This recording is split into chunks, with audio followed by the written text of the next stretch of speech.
Hello again, everybody. We're back for another year of Swampcast. There wasn't enough video of us on Gatorsports.com, so they wanted us to do another one.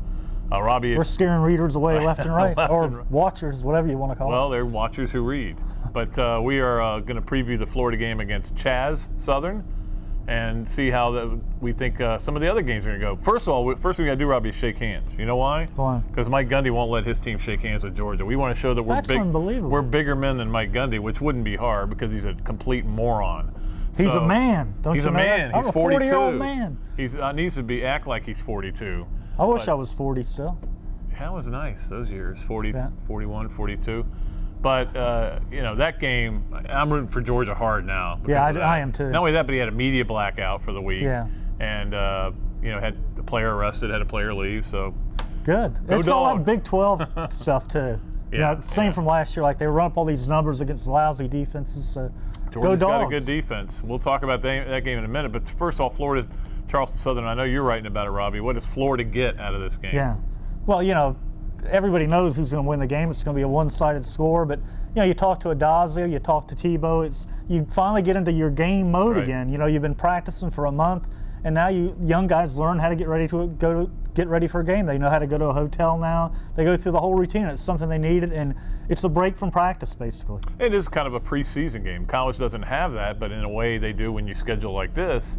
And I know Florida tried to maybe upgrade the schedule a little bit, but I think sometimes people have to sit here and look at the positive of this. Number one, Charleston Southern, as I wrote earlier this week, couldn't get anybody to come play him. To play him.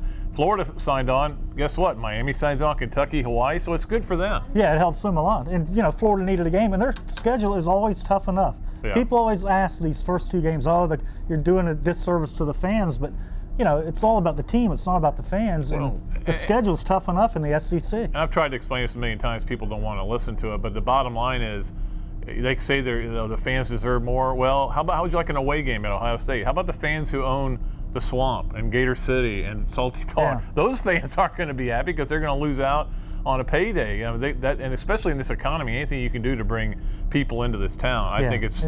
And they've tried to get. I know for a fact they tried to get Notre Dame involved. They said no, they don't want any part of the Gators.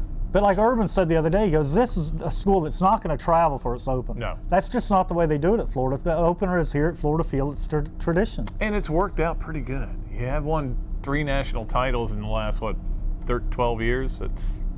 Scheduling seems to be okay. But anyway, Charleston Southern will come in here on a 4-game winning streak, Robbie. Don't forget that now. Their last game, they beat Coastal Carolina, shut them out. So did their quarterback make a promise to get that streak going? Is that what happened? No, he's graduated. Oh, okay. So they got a new quarterback. He promised he wasn't coming back. And I don't think offensively they got a prayer against Florida because Florida's defense is so good. Defensively, though, they're going to throw some weird things at them. They're going to come at it from different directions. They're going to blitz from all over the place. You know, one guy comes free and hits Tebow, you know. It's just something you have to worry about. Don't say that. You're supposed to knock on wood when that happens. But, and I wrote about him being healthy for the first time, so hopefully you totally jinxed him.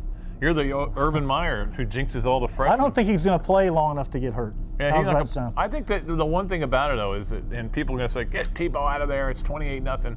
But I think you got to get into a game mode. You got to get into the game practice where you feel it, and you can, you know, if you remember last year, they never got it going until about the fourth quarter against Arkansas offensively. You know, and Urban says he's paranoid about these games. That you know, when they get a big lead, he's reluctant to say call off the Dogs. He kind of lets Andreu tell him, okay, this game's over, and then he'll trust him. But, you know, and another thing, like Meyer said, now you've got much better backup players. Yeah. When that number 2 defense is in there, the things aren't going to get sloppy, and they're not going to be going up and down the field on Florida. It's going to be pretty much like when the starters are in there. So I think he feels a lot better about that. Yeah, and I think you kind of gradually put backups in. You might put Bostic in earlier in the game than you put in your backup safety, but it'll be interesting to see how he works it. I don't blame you for being paranoid next week. Troy's got a good ball club and maybe the best team they've ever had. So this week I don't think you have a whole lot to worry about. But there's a lot of other games. I know, Robbie, we can't wait for Saturday, although we're not going to be able to enjoy it as much as most of you out there will, since we'll be working on deadline. Yeah. But let's talk about Georgia-Okie State, and who do you like in that game? I like Georgia because everybody's saying Oklahoma State's got them at home. It's a huge game. And like you said, some negative things have happened up there this week in Stillwater. So I think, you know, and this is the kind of game Rick loves to prepare for. They're great on the road. Very good road coach, yeah. His quarterback, Joe Cox, will manage the game. If they don't turn it over, they're going to win the game. Well, and again, he's going to be facing a poor defense that lost one of its best players.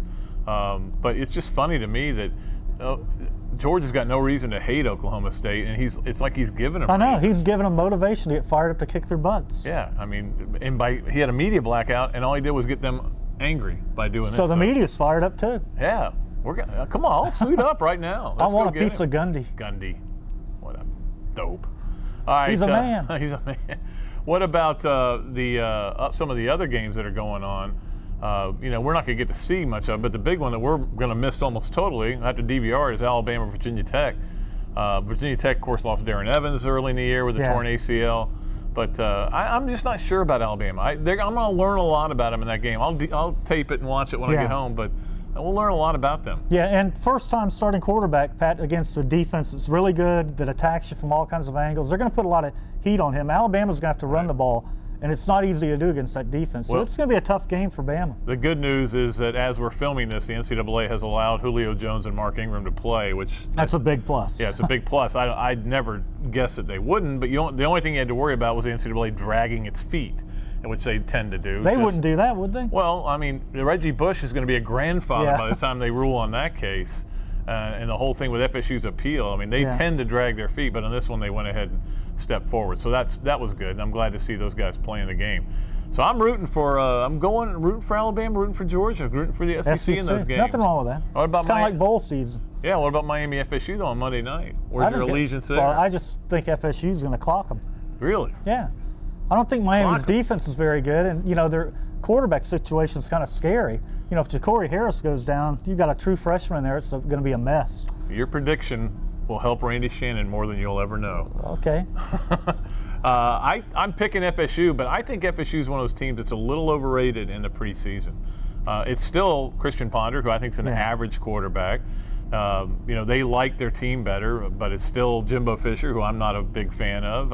He got run out of LSU for a reason. And what have you seen from their offense that's gone, they're not totally different now? And you look at their skill players on offense, Pat, they don't scare you much at all. They lost their best receiver, Preston Parker. He went to the home for wayward boys up in North Alabama, where Terry Bowden's a coach.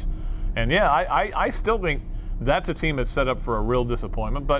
And I've said this in print, Robbie, the loser of that game is in big trouble. Oh, especially if it's Miami, because then they're looking at 0-4. Oklahoma, Georgia Tech, Virginia Tech. If it's FSU, though, you've lost a winnable game at home to start out your campaign of comeback. I think that will be a big blow for them. Yeah, against the team you hate, and then all of a sudden people are saying, Miami's coming back faster than FSU, exactly. And that would be, kind of devastating up there. I know Bowden will be devastated once they tell him if they've lost that game. It'll be unbelievable. Now, Pat. I know. You've got to take your shots when you can get them in. All right, that's going to do it for our first Swampcast. Our second Swampcast, of course, will be after Florida plays Charleston Southern. Barring an upset, we'll be talking about what the Gators did right in that game as well. Till next time, Robbie Andreu of the Gainesville Sun. That's him. I'm Pat Dooley. We'll see you next time.